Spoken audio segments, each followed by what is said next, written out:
On today's episode, we have Christine Gannon joining us. She's the CEO and founder of Brightworks Consulting, and today we're talking about women in the workplace. This is an episode you want to tune in for.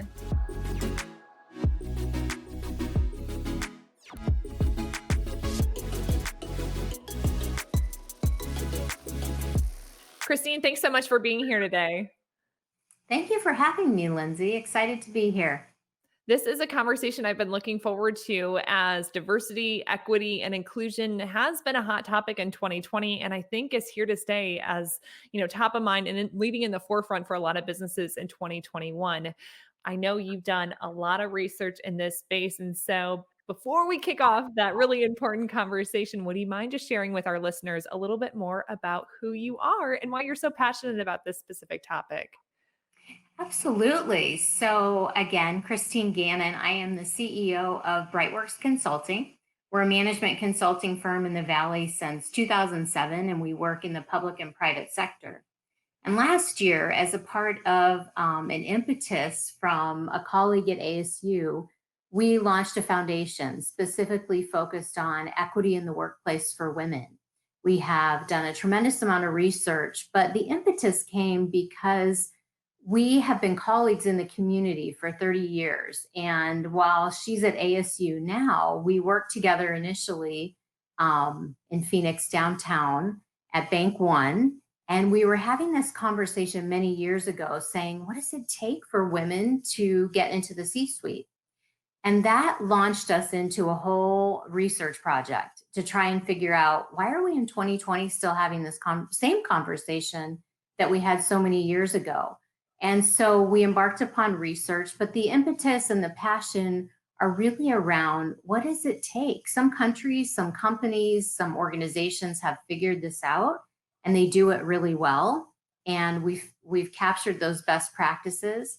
But the United States specifically, and many companies around the world and countries still struggle with this. So the passion really is driven from the research and the conversation of why are we still having this dialogue. I think it's so awesome that you took one of your passions and reconnected with old contacts to launch this new foundation. So, not only launching a foundation, you also wrote a book, and the book is titled Constitutional Grit. Would you mind just sharing a little bit more about what readers could find within that book? Absolutely. So constitutional grit again was born out of that discussion where we decided to capture all the research, the best practices, new findings, new algorithms. We've developed some proprietary models and we've put it all into this book. And what readers will find is current state. What does current state look like locally, globally? And they'll also find solutions. What are some organizations doing that are really successful, that have put practices and policies in place that bring more equity into the workplace? And they'll also find solutions that probably are incredibly new and leading edge. For instance, a corporate culture lab. So putting a lab in place that directly supports equity in the workplace, looking at pipelines, looking at talent pools, looking at how women enter the workforce. And so they're going to find not only current state, but they'll find a vision for future state. You're a woman in our business community that wears multiple different hats and you're overly involved, which I think is awesome. You've helped a number of different business leaders as well as companies. But I'm curious, as you're going into 2021 and working on some of these initiatives, who do you feel like you can help the most? We could help companies that are mid to large size that are looking to expand their current diversity, equity, and inclusion activity or start one. We recently partnered our foundation, the Foundation for Female Equity and Inclusion, launched in August. And that foundation is focused on providing best practices to organizations who are looking to either, again, expand the DE&I efforts they have or start. And what we've realized and shared with our organizations that we've already started helping is that, DE&I, for it to be successful, is much larger than an ERG, an employee resource group, and it's much larger than a diversity office, and it's larger than appointing someone in their human resources department to serve as that person for the organization. It really is changing and shifting culture. And so our foundation is really focused on helping those organizations that are looking at this from a cultural and holistic perspective to change the way they do business and to look at equity across the organization. So a lot of companies are talking about it, but they're like, "Oh, are we ready? How do we best go about this?" So are there any trigger points or, questions that they should be asking themselves? And if they answer those questions yes, then now is the time for them to reach out? That is a great question. The first one would be, are we really all in? Are we 100% committed to this? As part of the foundation, we recently partnered with the only organization in the world out of Switzerland that does an assessment for an organization to determine exactly that. They will come into an organization and assess the current state to understand, is this organization ready to tackle this? And if they are, where are the pain points? Where should we go first? What should we look at first? And what does that roadmap look like to get us to a more equitable organization? So we've partnered with them, and the questions that they ask are really around what is established today, what's working today, where are the gaps, what does our landscape look like in terms of talent? How many women do we have in key leadership positions? How many women do we have on our board? It's really taking a step back to look at the organization and then developing a vision. And so we're really excited with this partnership.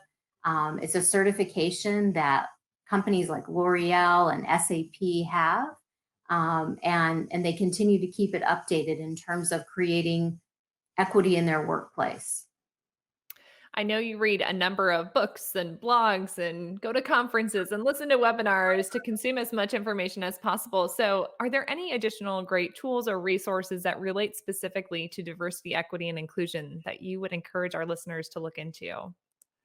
There are many. Lean In is always my favorite go to place in terms of Sheryl Sandberg has done a tremendous job really elevating the conversation and uh, challenging organizations to that change.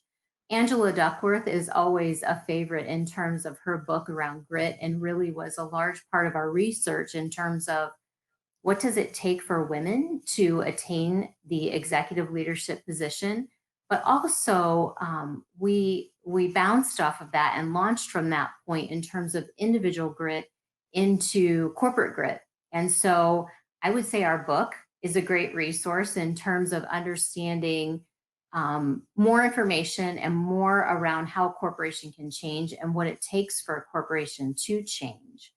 I would offer those three things. I'd also offer our podcast called Close the Gap. It's on iTunes and other platforms where you can find podcasting. But we are interviewing once a week a key thought leader in this space in diversity, equity, and inclusion. And we've had some tremendous CEOs that have come on and shared very transparently around their organization, what's working, what's not working. We also had the CEO of 2020 Women on Boards with us a couple of weeks ago, and she shared how women can really look at the process and the pathway to board leadership and to taking a seat on a board, which was really insightful, not for only women but men as well. So I would offer those few things for our listeners. No, I think those are all great resources. And I definitely encourage people to start listening to your podcast. As you highlight a number of those CEOs and executives, I'm sure they share some great stories. So, are there any stories that really stand out or best practices that you've heard of that you think our audience might be curious to hear a little bit more on? A couple things that really stand out. One, a CEO told us that when they really rolled up their sleeves, and this was a local company that we worked with, when they really rolled up their sleeves and wanted to understand why they had so few women in key leadership roles, they decided to implement something that seems very simple but had a very strategic and strong impact, which was asking HR to take off the name of the person on the resume that was submitted for a job opening before it was sent to the hiring manager so that the gender and potentially anything else that might affect an unconscious or conscious bias would be eliminated. And that served them incredibly well. And so I would offer that as a very quick hit and low hanging fruit for any organization as they look to fill key leadership positions in their company. I And love that. I'll definitely share that then, with my C team.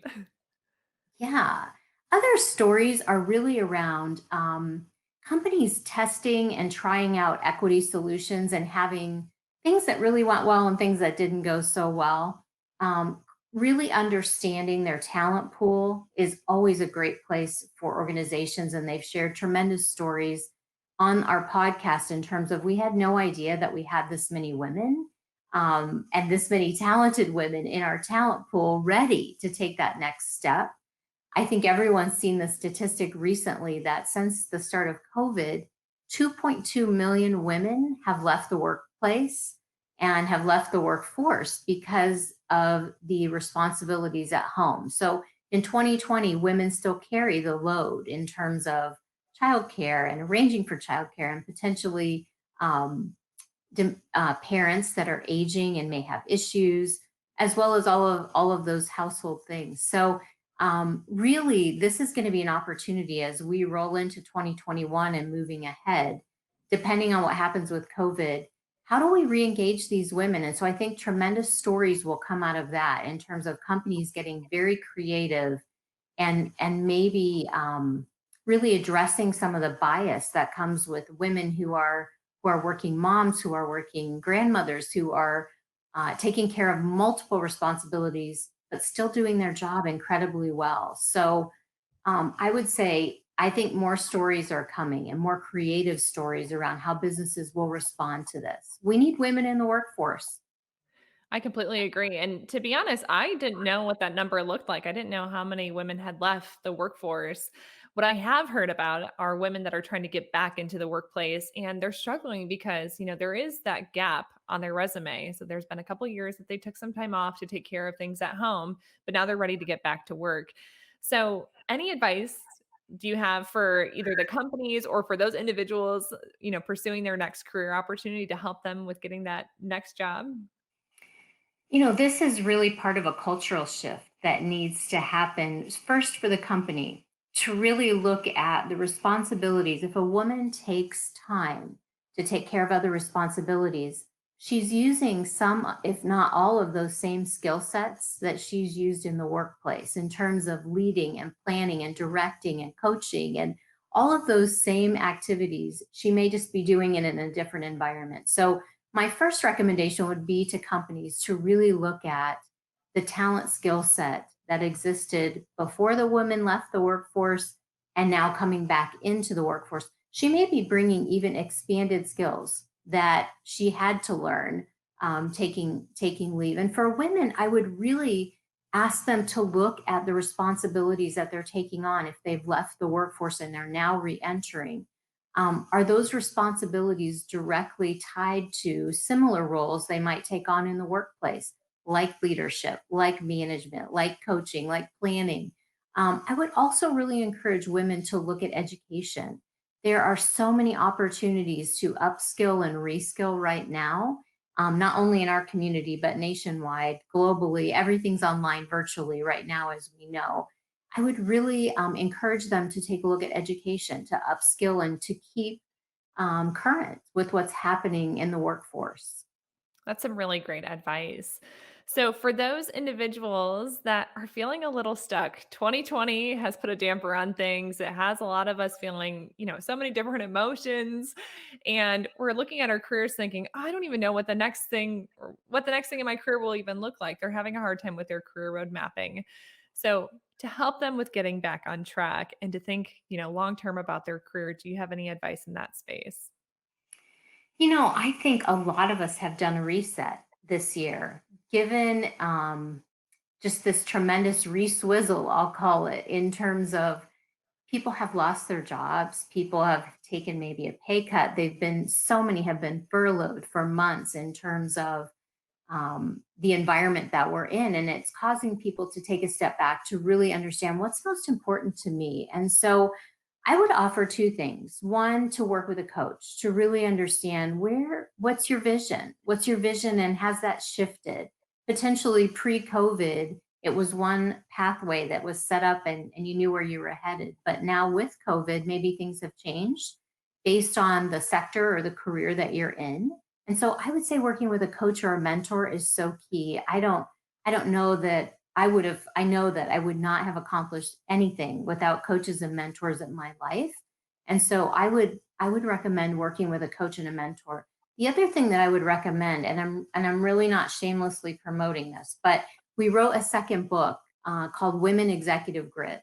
And it's all powerful stories about women who have gone through some tremendous challenges but still achieved their goals.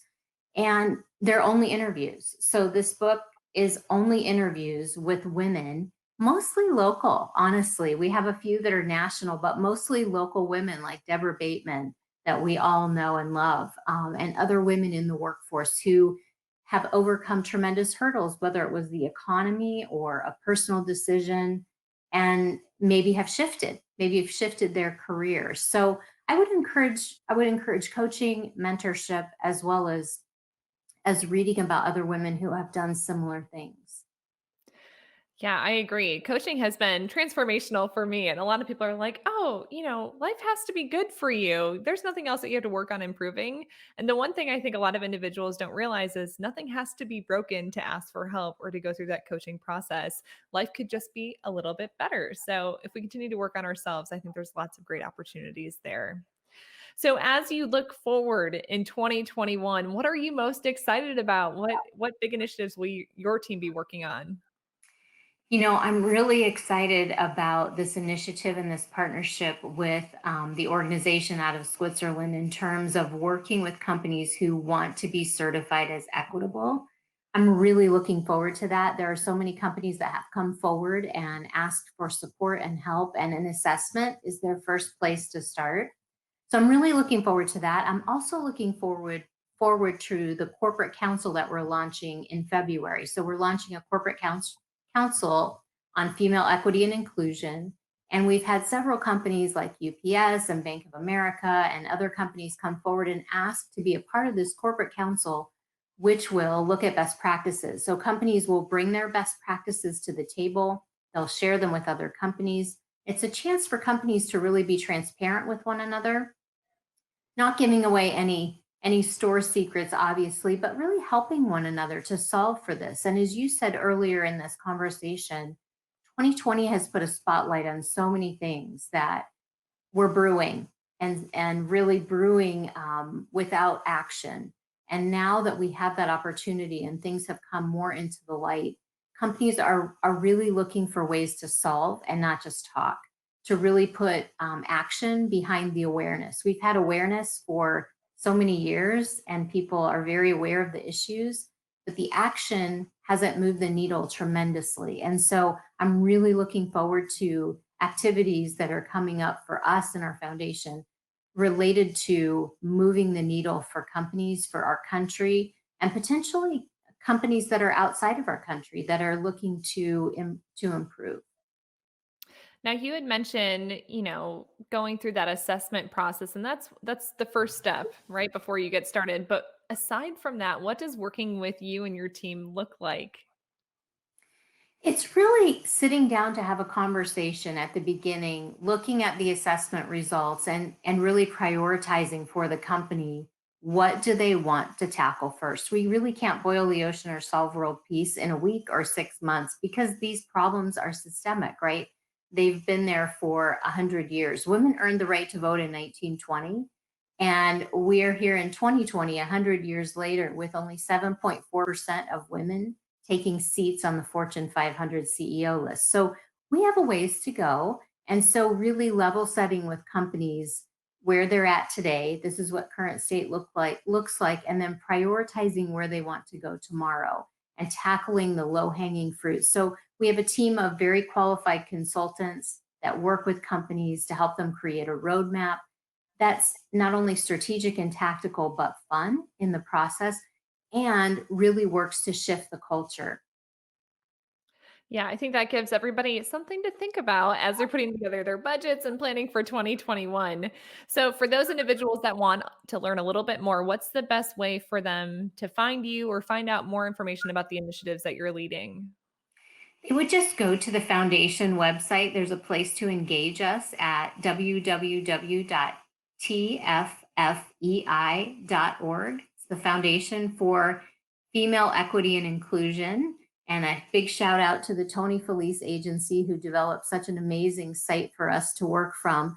But they can also engage me on LinkedIn under my name, Christine Gannon. They can engage us on the Foundation's LinkedIn page, again, or the website.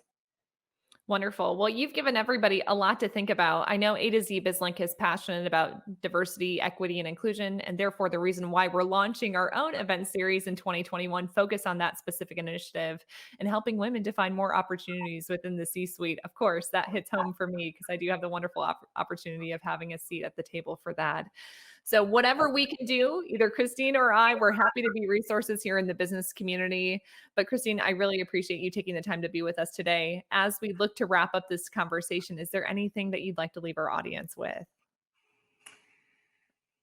Roll up your sleeves and make a difference. Let's make that change. Let's move forward and do the hard work and the heavy lift so that we move the needle. Wonderful. Great inspiration there. Appreciate you joining us again today and look forward to your continued success in 2021. Thank you so much, Lindsay.